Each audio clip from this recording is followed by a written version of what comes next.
Trauma and Triggers contains explicit content. Please check the show notes for details.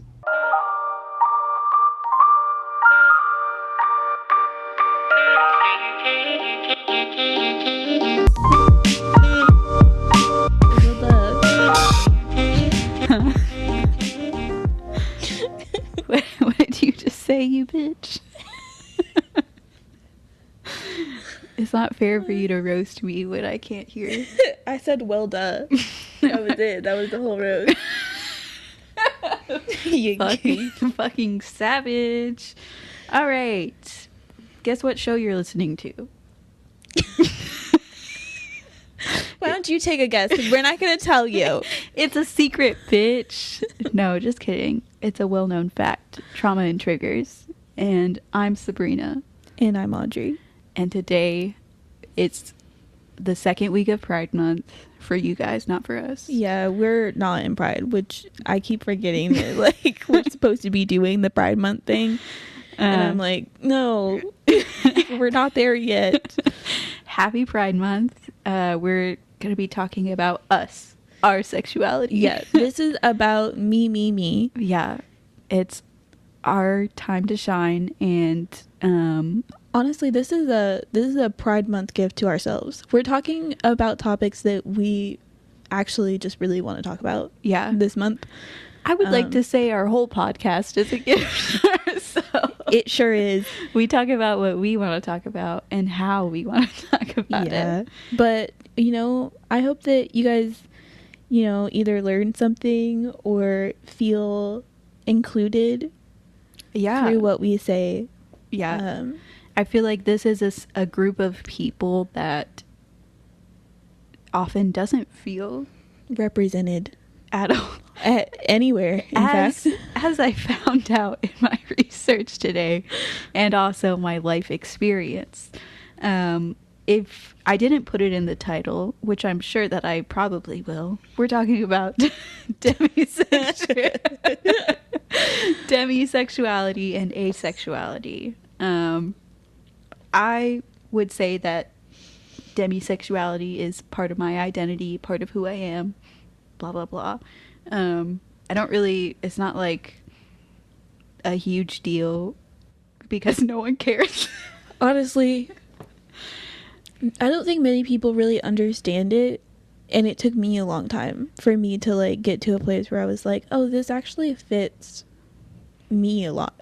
Yeah, it was really exciting when I like heard about demisexuality, because I did feel very different from the people around me and like not understanding everybody and what was going on. For a while, I actually I had a lot of people questioning like me and whether or not I thought that I was asexual.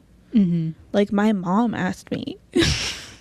My mom was like, hey boo, seems like there might be something here to discover.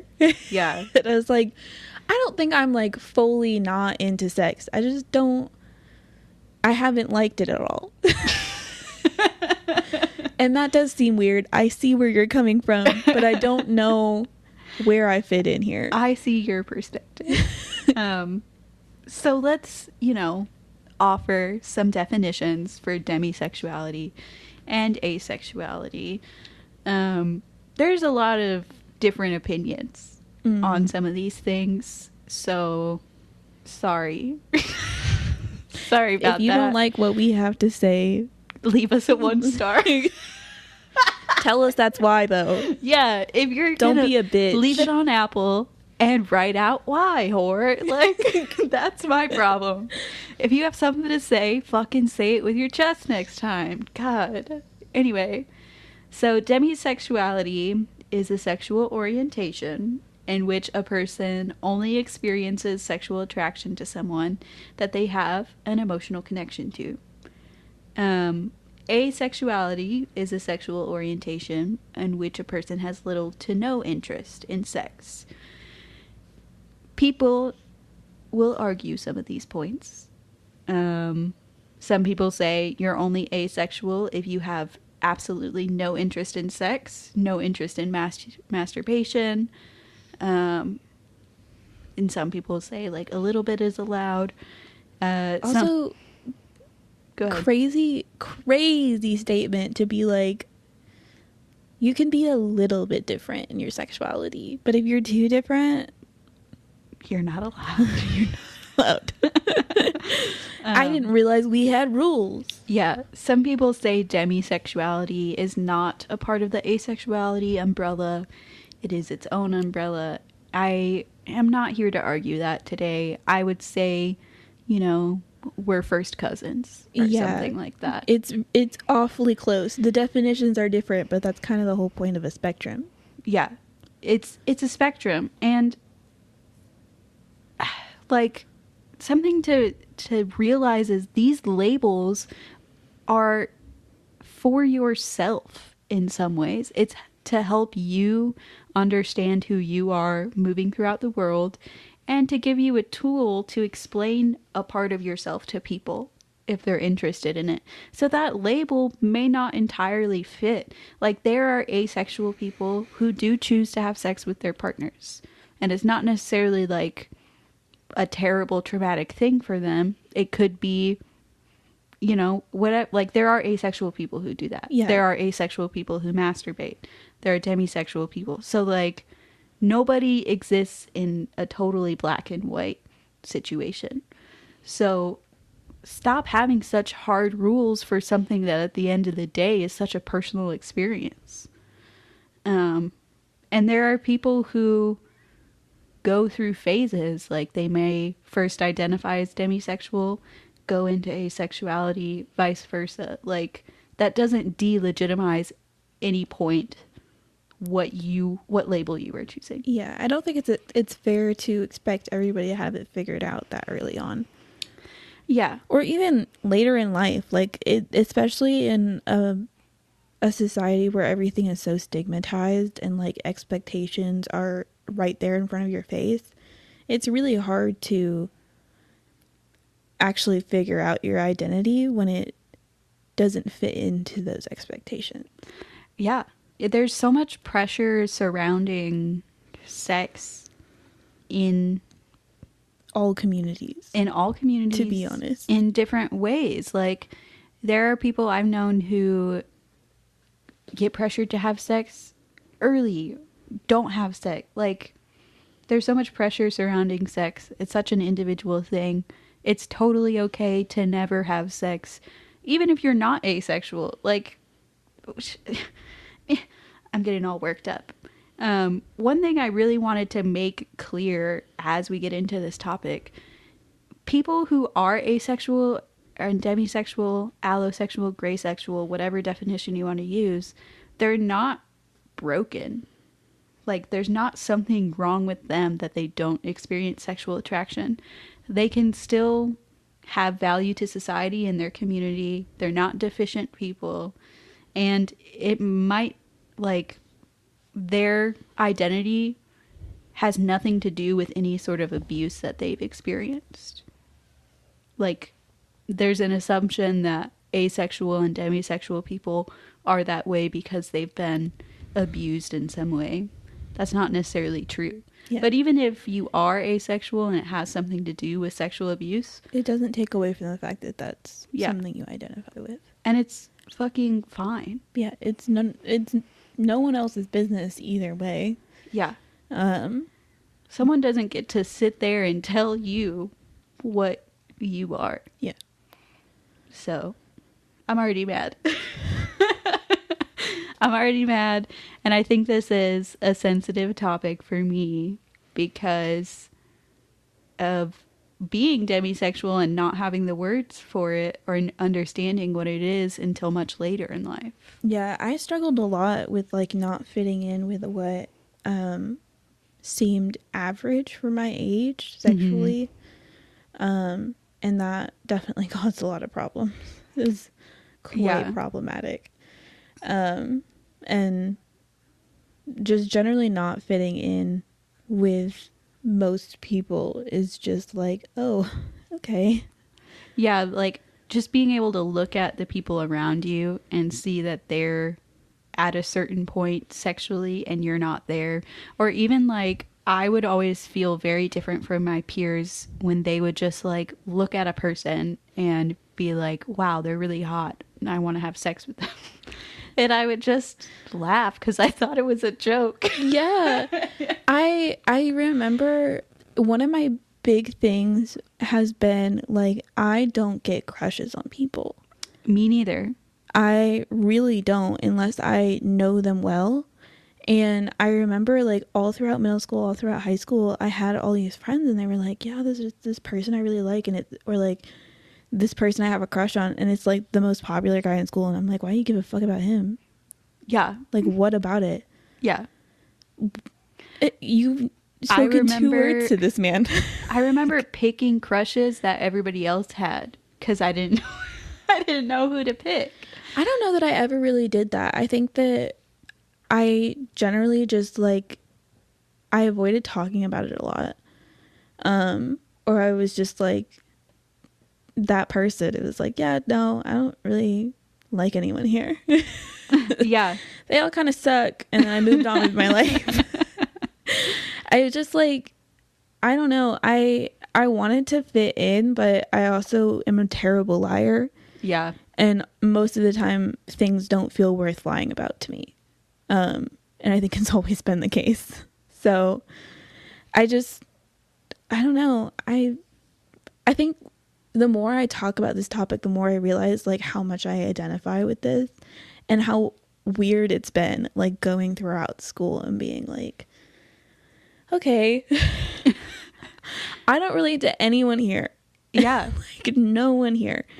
And then also being put in a place where like there were so many expectations surrounding sex and like constantly feeling like I didn't fit in.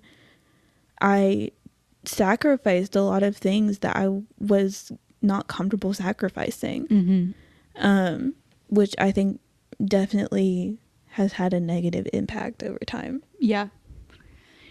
Yeah, it's like if you think that there's something wrong with you, you're not sexual and everybody else is, or you perceive everybody else to be, like, at least I felt like I had to present more sexually or do more sexual things in order to belong, even though I wasn't interested in it at all. Yeah.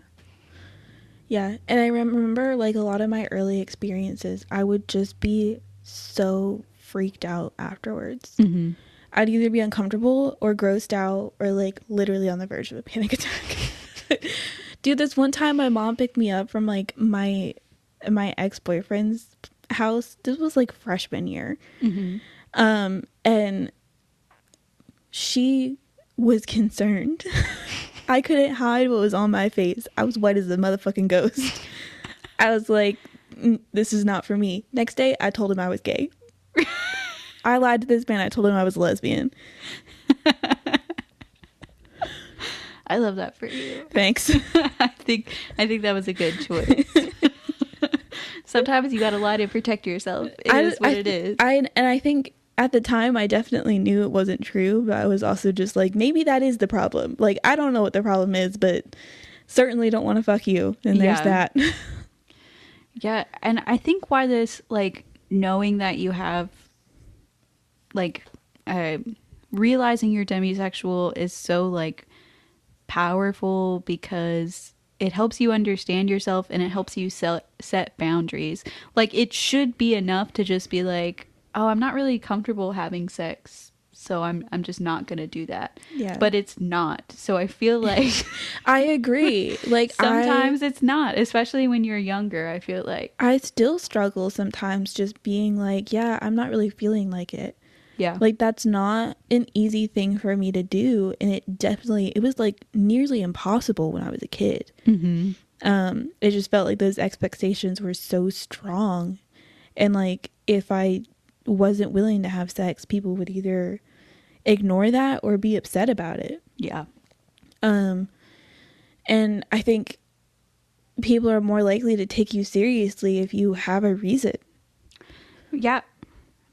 And I think sometimes having a reason for yourself will empower you to set boundaries. Yeah. So, yeah, I think we covered, what is demisexuality and asexuality. I think, yeah. Yeah, I did it. You did do it. We're Yay! trying something new. We're going back and forth. We've definitely done this half before. and half. I think we've done this like once. Yeah. Or twice. So my section, who is demisexual and asexual?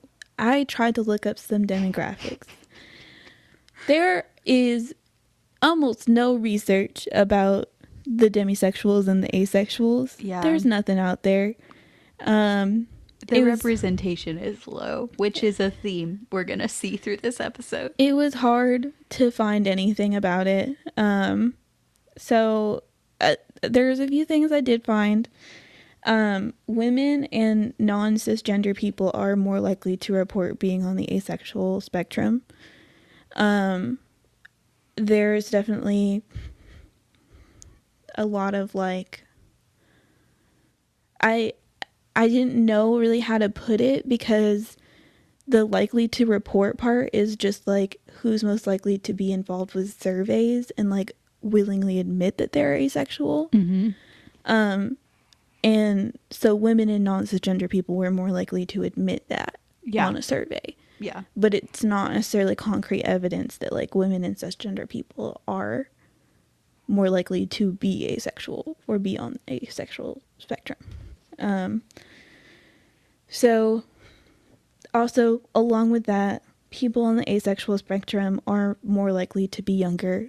And I think that this is definitely easier to see through like more acceptance of like the LGBT community and having a different sexuality and a different gender orientation. Mm-hmm. I think people are just more likely to be out.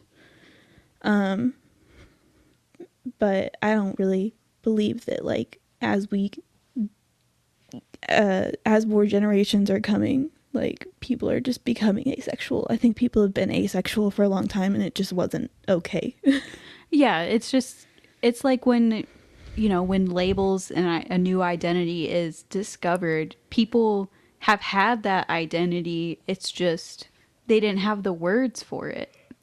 There's this drag queen, Jinx Monsoon, and she's non-binary.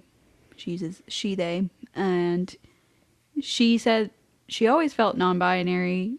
She just didn't have the words for it. And there was no convenient pronoun to get people to use until they then became popular. So like these people have always been around, feeling queer, feeling asexual, feeling gay, whatever it is. They just didn't have the words for it necessarily, or their words were different. Yeah.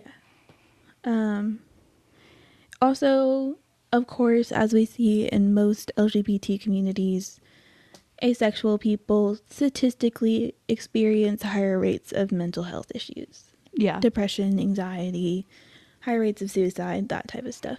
Yeah. I feel like sexuality is such a thing that people use to bond over, like with their peer groups and stuff like that. Yeah. That feeling removed from that can make you feel ostracized, which can lead to mental health issues. It's very exclusionary. Yeah. And I think even on top of that, there's a pressure to be involved in those things because you don't want to be excluded, and the results of doing stuff that crosses your own boundaries is not good. It's not healthy. Yeah. I really appreciate my cousin, Robin. She was one of the people who really helped me on this discovering my demisexuality. And she was very supportive of it and really helped me through like identifying what was going on, what I was feeling. So, and I feel like a lot of people don't have that. A lot of people don't have someone in their life who's supportive of this, because within the LGBT community, I have experienced people being very dismissive of this. Yeah. And then within the straight community, also people are very dismissive of it. So that's a bummer. Yeah. our society really values sex. It does. And but it's also like, if you like sex too much, it's bad. Yeah. Mama. But I honestly think that in our society, hypersexuality is viewed, it's definitely like you experience plenty of discrimination based on that, but I think that there's at least acknowledgement that hypersexuality is a real thing. Mm-hmm. Whereas there's plenty of people out there that think that like asexual people and demisexual people just are like making it up. They're just making it up, or they're just like, you know, not, they haven't found the right person. Yeah. It's very similar to the you're gay till you find the right person argument. Which is like, I don't, first of all, I don't see a world that we exist in where it's like, I only want to eat pussy, and then I meet one guy and I'm like, damn. Yeah. I guess. Tell me a world where that happens. Yeah. At the end of the day, it doesn't even, like, it's so dismissive saying stuff like that. Not what you're saying, but you just haven't met the right person. There may be a world where that's true. There may be a world where one day you end up meeting someone and their gender doesn't align with what your sexuality normally is, and you end up falling in love with them. But it's so invalidating to hear someone say that. And you don't hear when someone's like straight and they're like, oh, I only like girls. You don't hear someone saying, well, you just haven't met the right man yet. Yeah. Can you imagine if we did it the other way? Hilarious. I want to start doing that. You just haven't met the right man. It's just disrespectful when someone's telling you who they are and you just say, no, you're not that. Yeah. I know who you are better than you know. Yeah. And I haven't experienced a lot of like that type of stuff from my own family, but I will say there's one time a family member, I was like talking about, you know, I was really struggling in the relationships I had with men. Like there was no attraction there. And she was like, I think you'll just end up with a man. I think you'll end up marrying a guy. And I'm like, maybe. Like, I don't know. I never said I was gay. I like both. And lately, actually, since the beginning of time, men have been a major turnoff. That's all I'm saying. And you don't get to tell me that that's not true. Yeah. Yeah. At the end of the day, it's just dismissive. But moving on our journey, unless you had more to say. Oh, no, you're good. As always, I love to know how we got to where we are now. When did this all start? Blah, blah, blah.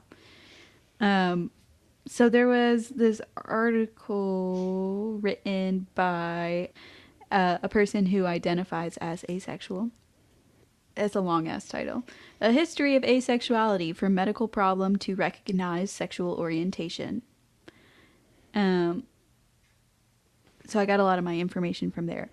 But the first that we really see a reference to asexuality is in 1886 from this guy, Richard von Krafft-Ebing, who I think we've talked about him before. His name sounds very familiar. It does, but also I feel like Richard von Krafft is popular. I don't know about the Ebing part. I don't know either. Too many people have been alive. Old people. He was a German sexologist, and he published Psychopathia Sexualis. I don't think at the time psychopathia was necessarily like our connotation of psychopath, just so you know. In it, he cited 10 cases of what he called anesthesia sexualis, which he called a congenital anomaly. He attributed this to degenerative effects and functional cerebral disturbances. So not a great start. Not a great start in our history. But, I mean, we always, like, a lot of sexuality is pathologized and demonized in history. Like, we know that's true. Jumping forward to 1948, we know this name. We've met him before. Hey. Dr. Alfred Kinsey.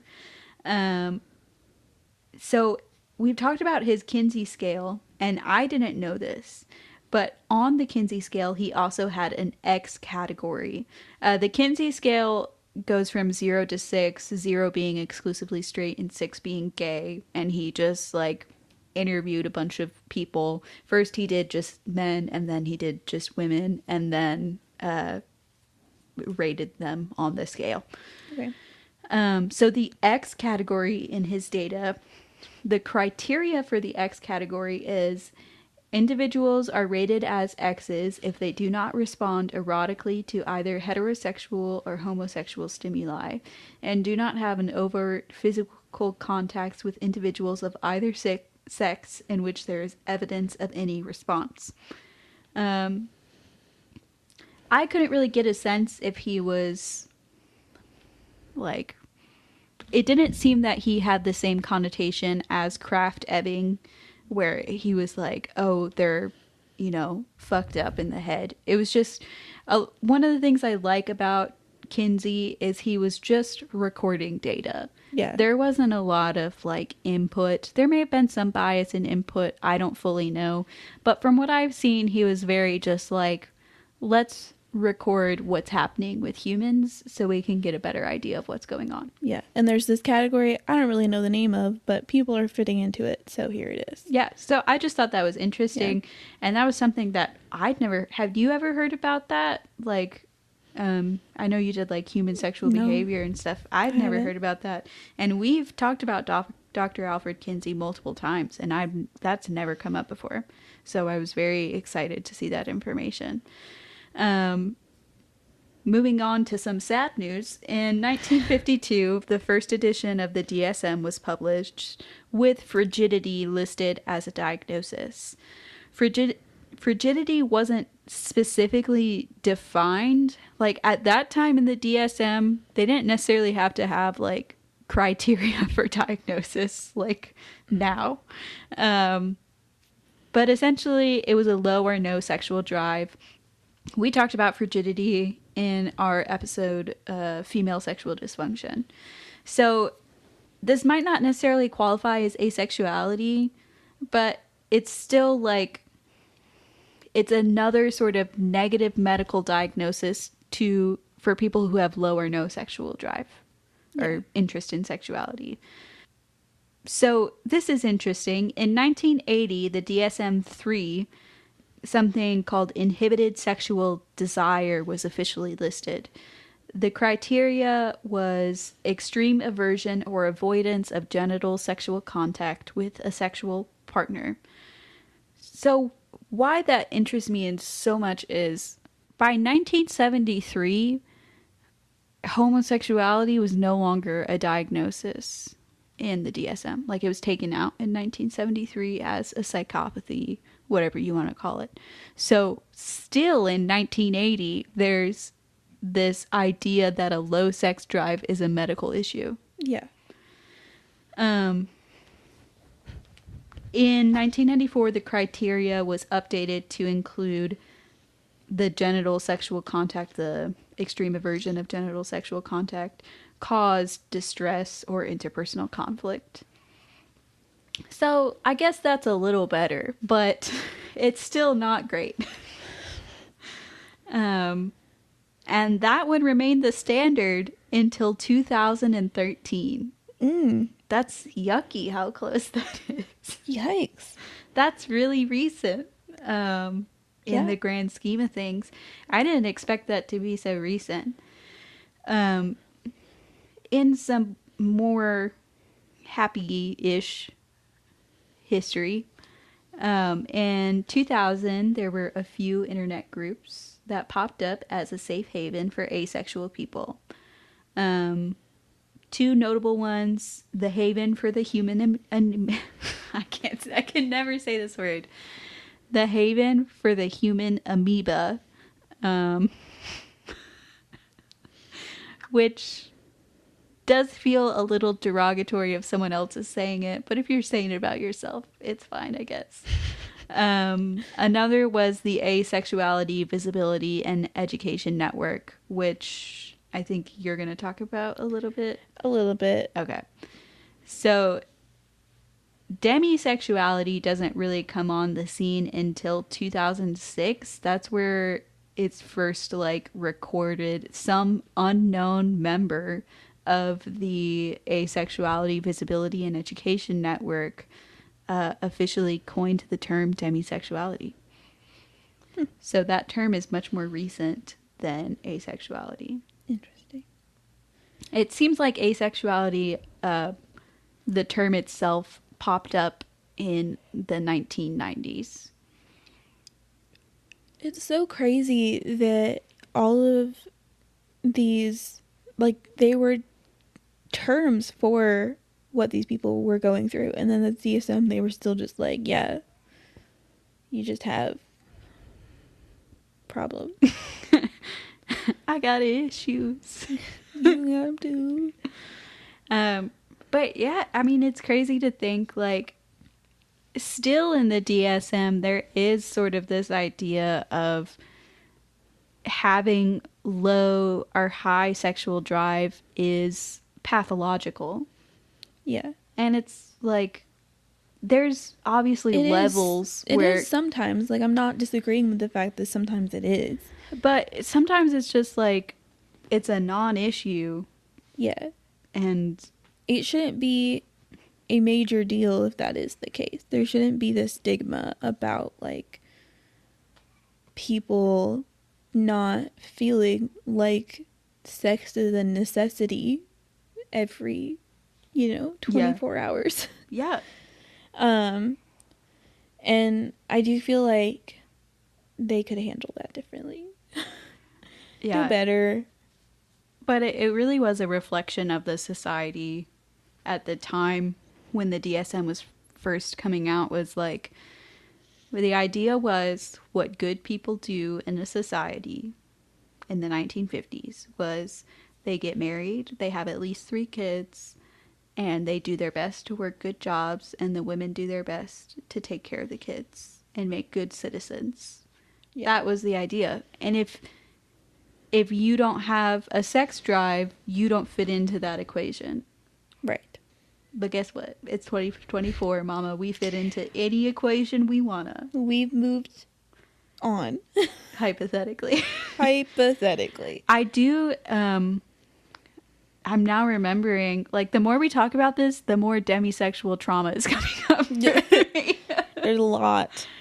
Our boss of that cafe we worked at, one time I disclosed to her that I was demisexual, and she said that she didn't think that that was real. Oh. I was like, okay. I'm here and I'm real, and I'm telling you. I'm right in front of you right now. You don't have to disagree. That wasn't an option I gave you. Yeah. I was just like, okay, bitch, whatever. So, as we talked about a little bit in our last episode, there's a lot of things happening within the LGBT plus community that's not always fun. Yeah. As unfortunate as that is, it's just the case. So, how does the LGBT plus community respond to demisexuals and asexuals? There's a lot of people in the LGBT community that don't believe that asexual and demisexual people are considered queer in any way. Which is an interesting stance. Yeah, I mean, I think on the surface level, I can understand why people might feel, like, very surface level, just like, oh, you don't feel sexual attraction. At least for demisexuals, you don't feel sexual attraction until, you feel emotional connection. Well, I have a partner who's a woman and I'm a woman, and everybody near me knows that. Like, you can essentially hide more as a demisexual person. Yeah. But that doesn't mean that you don't face issues because of your demisexuality. Yeah, and they're talking about asexual and demisexual people, not just demisexual people. There's just a full out thought that, like, these people don't really belong in the LGBT community. Mm-hmm. Which is, I don't like that. Yeah, I mean, from a personal perspective, I don't really say that I'm in the community as a demisexual because I'm not welcome in the community, has been my experience. Yeah. So. Which is like. Okay. That sucks. Like, it shouldn't really be this general thing that, like. I don't really. Okay, let me move on to some arguments about what this is about. Okay, word. I'm getting most of my information from an article by a writer, Alice Olivia Scarlett, which is a lot of first names. Yeah. She, great writer though. She spoke her truth. The article is Asexuality is the Queerest Thing. And she explains that one of the arguments the LGBT community uses to exclude asexual people is that ace people face no discrimination for their identity and have so much straight passing privilege that they have no right to force their way into community designated as a safe space for those who genuinely need it. Which is harsh. I mean, I will say, like, I do have a lot of straight passing privilege. I'm not denying that. Yeah, but I think there's a lot of people in the LGBT community who also have straight passing privilege. Yeah, a trans woman who passes very well, are we going to say that she's not really trans and doesn't really belong in the community because everyone assumes she's cis? Yeah. And are we saying, like, bisexual people who may or may not be with a man? Yeah. And, you know, a lot of lesbian couples, people, you could sit there, people will assume you're friends. Yeah, in a way that's straight passing. Yeah, like, so I think that the whole idea of, like, straight passing is definitely an unfair placement to put on any group of people. Right.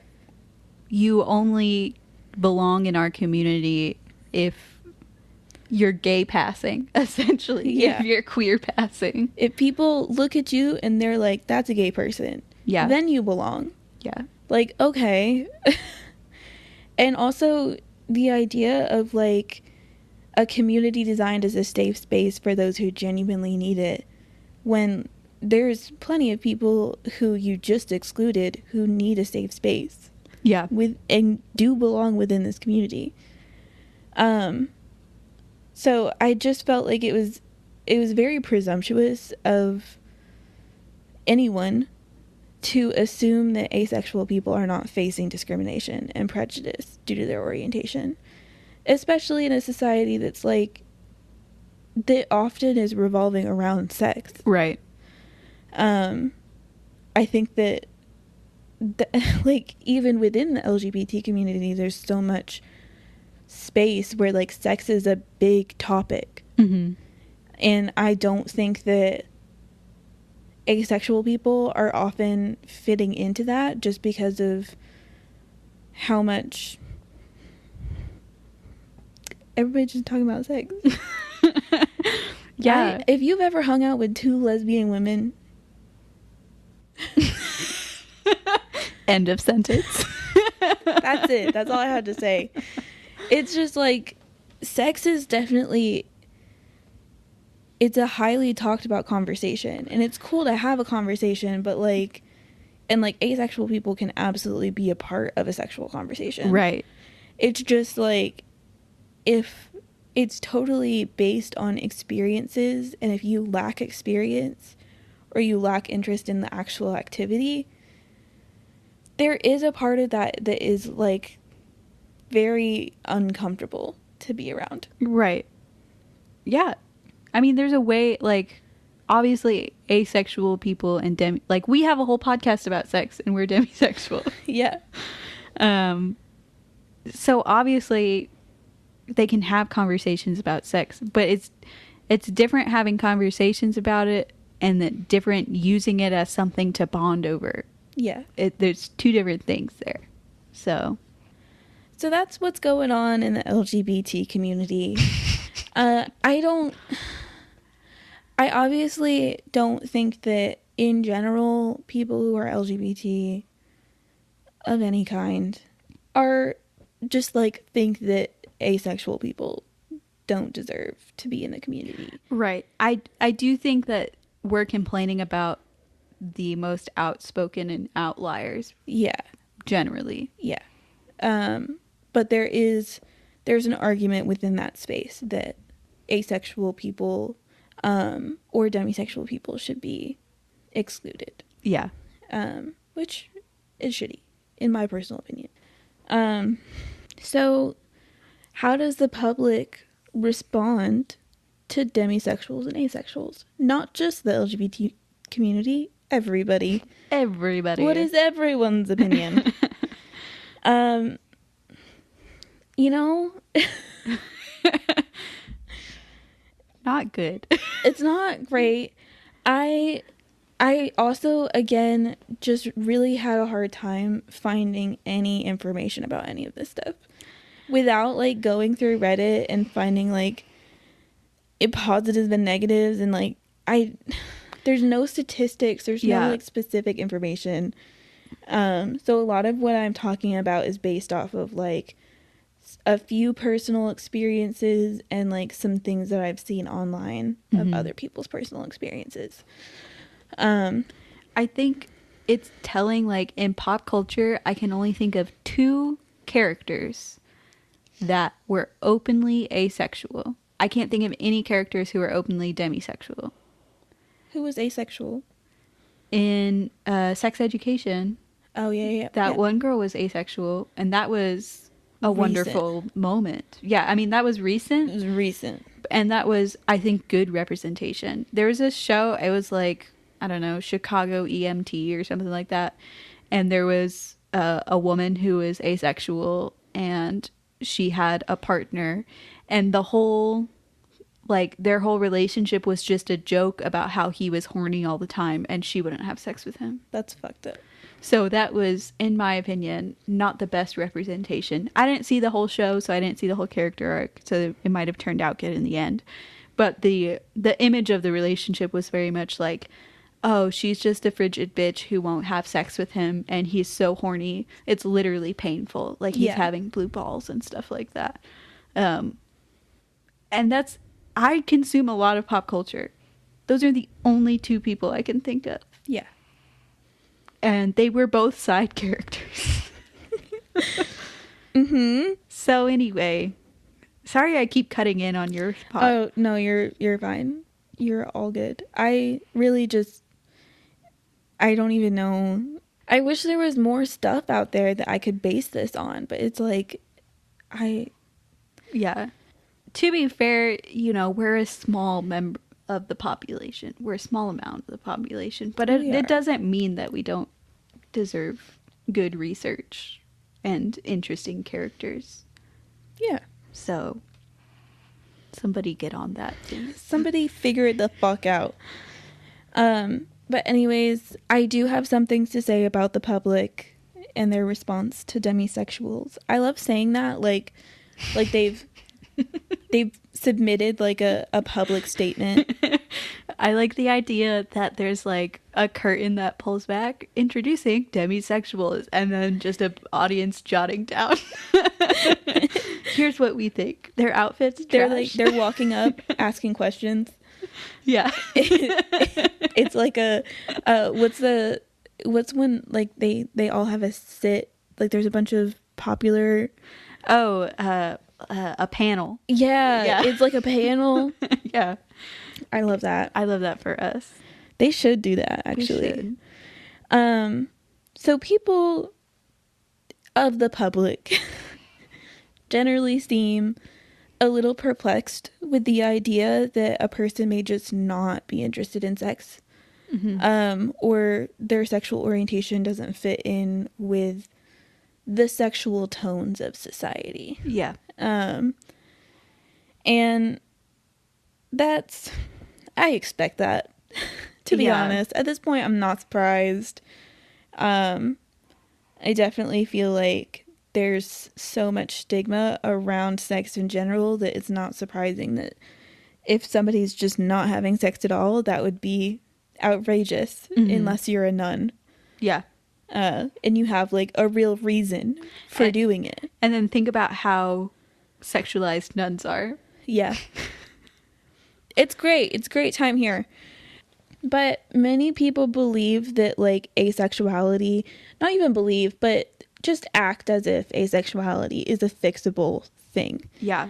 If like, you get in a relationship with somebody and people might have this expectation that over time you're going to change, you're going to suddenly be interested in sex. Yeah. And, that people who are asexual have just had a bad experience or haven't found the right person, which is demeaning. And it sucks. And it's nice to be able to find a label and a community that you belong in, but to have somebody take that away from you or to be like, yeah, that's stupid.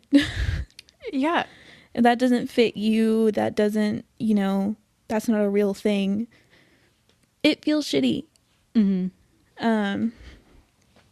But going back to Miss Alice Olivia Scarlett, she does a little paragraph about how she feels society is viewing this idea of asexuality. She says, love without sex is a difficult concept for society to grasp. Just friends still holds a sting. Friend-zoned is the punchline of far too many jokes.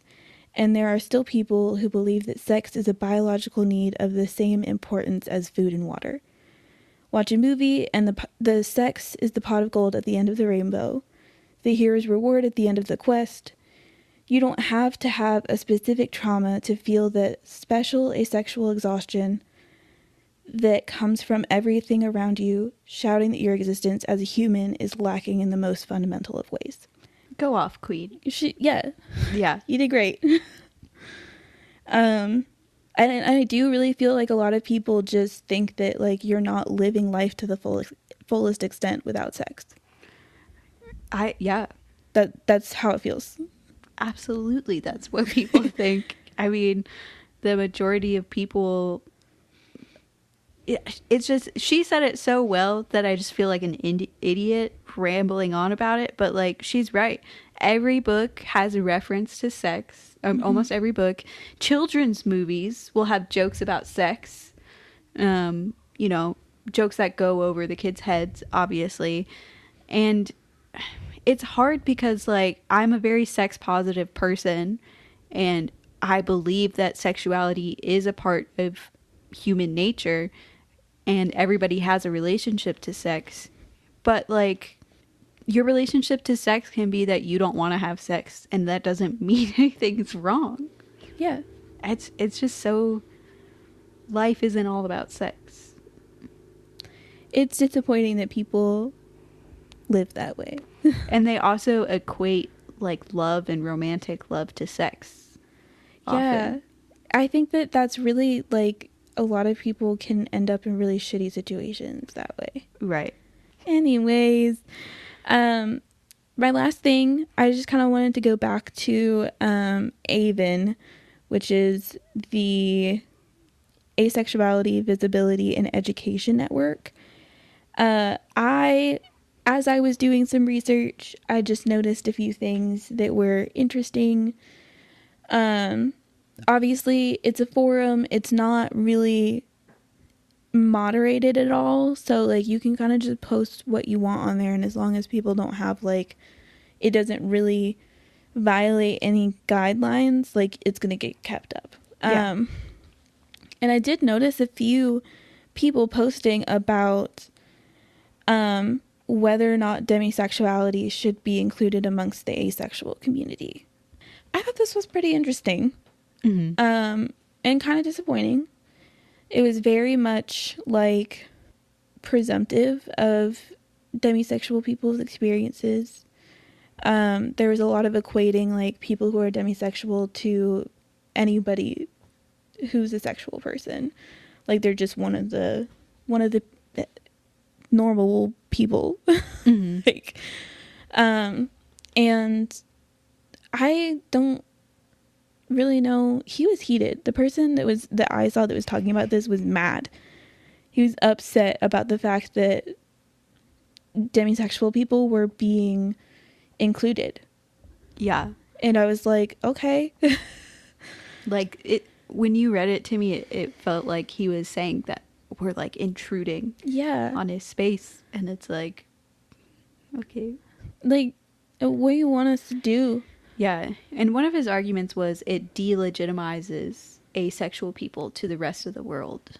And it's like, if demisexuality including in the asexuality umbrella delegitimizes you to people, then they're not the people for you. Yeah, honestly, I feel like it's not hard to understand two concepts and how they relate to each other. Yeah. Like, there's an aspect of demisexuality that does relate to asexuality. We're not fitting into the normal outlook of attraction. Yeah. And sexual attraction and sexual behavior. And the idea of like not feeling sexual attraction to anyone is related to both groups of people. Right. It's just when you're demisexual, you feel that attraction when sometimes you create an emotional bond with somebody. Yeah. Like there's a common denominator here, and you've missed the point. Exactly. And I'm just like, that's the whole point of it being a spectrum. There are multiple groups of people who fit on the spectrum. Yeah. Like, are you the asexual police? Are you saying someone who had sex with their partner and plans to have it again isn't asexual? Even though they say they're asexual because they have little interest in sex? Yeah. Do you get to decide who's who? What's going on? I hate people who play the culture police, the community police, that they get to decide who's who and what's what. Yeah. And I will say, it seemed like the overwhelming response to this argument was that it was bullshit, to be honest. Yeah. But I agree. There are people out there who do think that, you know, the connection between demisexuality and the asexual community is not, it shouldn't be happening. There shouldn't be a connection there. And I disagree fully. Mm-hmm. And I also just feel like generally when people seek out to exclude people from a community, they usually don't mean well. Yeah, usually. I just feel like that's often the case. So yeah, that's public opinion. I hope everybody enjoyed.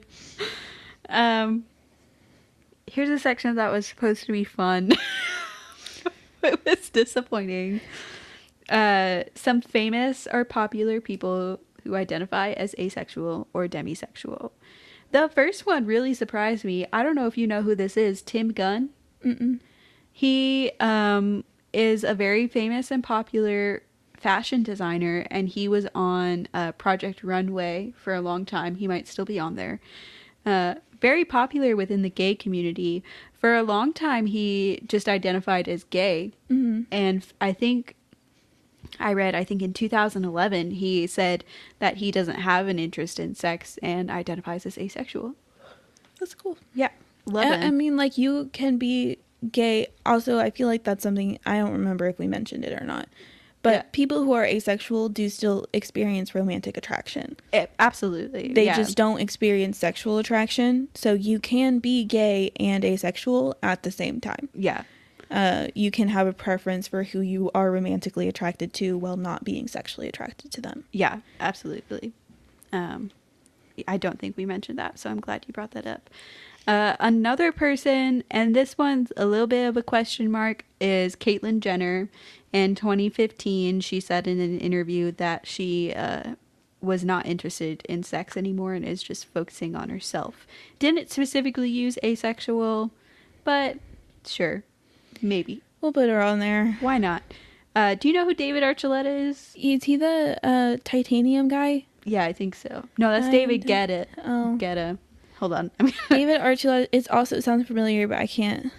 He's an American pop singer. He was on, like, I want to say he was on fucking, God damn it, the show with Paula Abdul and American Idol? Yeah, I feel like he was on American Idol.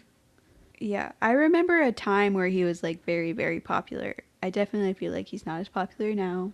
Sorry to say. A lot of B and D list stars on the asexual. Yeah. And then, so here's why this section was upsetting, but also kind of hilarious. I looked through a lot of listicles, and there was a lot of, like, they would just put historic figures up there who, like, nobody found record of them ever getting married or having romantic partners. And that just felt very, like, speculative to me. Like, if the person said in whatever old-timey language, I don't really like to have sex.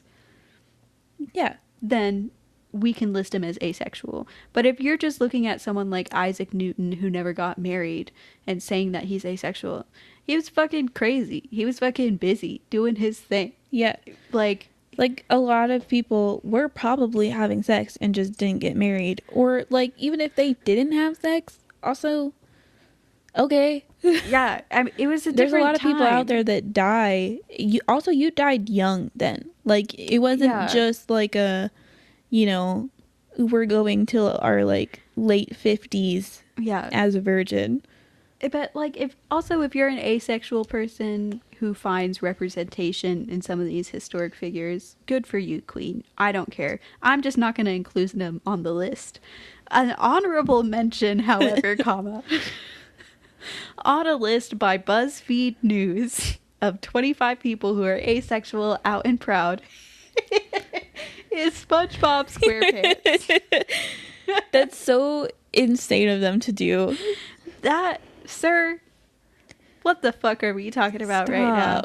Like, and the quote, like, you know how BuzzFeed articles are where they'll have, like, the big picture, the name, and then they'll have in gray, like, tiny letters on the bottom. The quote is the creator of the show saying, "Oh, I don't really view them as sexual. It's a children's show. I guess, I would say they're asexual." Referring to all the characters on SpongeBob SquarePants. So, mama, the bottom of the barrel. Yeah. Don't sit there and tell me SpongeBob SquarePants is asexual. That's also celebrities. He's a fictional character. What are we talking about right now? They were desperate. Yeah. The only famous demisexuals are you and me. It's just us. Ain't nobody else. I'm sure there are other famous people who maybe just aren't out about it, which is fine. Like, they don't owe us anything. But I just thought it was interesting, like, essentially trying to draw someone in, looking for asexual people, and then it's just complete nonsense. It's total nonsense. How are you feeling? I'm good. My legs hurt. I want to move. Well, let's wrap it up. Our next episode is about a topic that I know. Oh my god, what is it? I just wrote it down. I feel like... Oh, gender expression. Yeah. Yeah, we're going to have a little convo about gender expression. Looking forward to it. And then after that, we're not sure yet. We'll figure it out. We'll let you guys know. Yeah, we'll let you know. You'll know soon enough. Thanks so much for listening. This is a topic I'm really passionate about, and I hope there's some demisexuals and asexuals out there who feel represented today. Yeah. If you want to stay in touch with us on social media, we are at Trauma and Triggers on Instagram, Threads, and TikTok. Yeah. What's going on with TikTok? It's going away. I don't know. That was a while ago, and then it never actually went away, so I don't know. And on Reddit, we're at Trauma and Triggers Pod. If you have any fun stories you want to email us that relate to us and what we're interested in, please email us at gmail.com. traumaandtriggers@gmail.com. There you go. Yeah, I'm excited for Pride Month. I'm excited for all our topics. It's gonna be fun. I hope you guys enjoyed. Goodbye. Goodbye.